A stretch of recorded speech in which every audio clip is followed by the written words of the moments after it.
बघा लाडक्या बहिणींनो, नवीन पद्धतीनुसार ज्या लाडक्या बहिणींना वडील, हसबँड नाही आहे किंवा ज्यांना फारकत झालेले अशा लाडक्या बहिणींनी नेमकी के-वाय-सी कशाप्रकारे करायची बघा आपण लाईव्ह बघणार आहे. तुम्हाला या ऑफिशियल वेबसाईटवर यायचं आहे लाडक्या बहिणी के-वाय-सीच्या. बघा, इथे आल्यानंतर तुम्हाला तुमचा आधार नंबर टाकून घ्यायचा आहे आणि खाली कॅप्चा टाकून घ्यायचा आहे आणि मी सहमत आहे यावर क्लिक करून ओ-टी-पी पाठवावर क्लिक करायचं.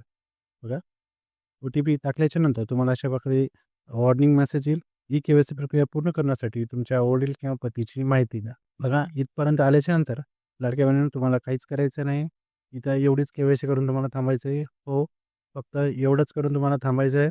कारण की जो नवीन जी-आर आहे, जी-आरनुसार बघा, कालच आलेल्या जी-आरनुसार त्यांनी सांगितलेलं आहे, की तुम्हाला आता अर्धवट के-वाय-सी करून पुढील मृत्यू प्रमाणपत्र किंवा घटस्फोट प्रमाणपत्र हे तुमच्या नजीकच्या अंगणवाडी सेवेकडे 31 डिसेंबर 2025 पर्यंत तुम्हाला जमा करायचं आहे. हो, तुम्हाला तुमची फक्त स्वतःची के-वाय-सी करून राहिलेली वडील किंवा नवऱ्याची जी के-वाय-सी आहे, ती तुम्हाला माफ करण्यासाठी तुमच्या नजीकच्या अंगणवाडी सेवेकडे 31 डिसेंबर 2025 पर्यंत तुमचे जे मृत्यू प्रमाणपत्र असेल, घटस्फोट प्रमाणपत्र असेल, हे जमा करायचं आहे. त्यानंतर तुमची के-वाय-सी ऑटोमॅटिक होऊन जातील आणि तुमची पैसेही येणं चालू राहील. ही के-वाय-सी करत असताना तुम्हाला काही अडचण येत असेल, तर तुम्ही आम्हाला कमेंट्स करा. आम्ही तुमच्या कमेंट्सचा नक्की रिप्लाय करू. आणि हां, नेमकं जी-आरमध्ये काय म्हटलं आहे, यावर तुम्हाला डिटेल माहिती हवी असेल, तुम्ही आमचा व्हिडिओ पाहू शकता. आणि अशाच इन्फॉर्मेटिव्ह व्हिडिओसाठी आमच्या सचिन्स इन्फो या यूट्यूब चॅनलला सबस्क्राईब करा.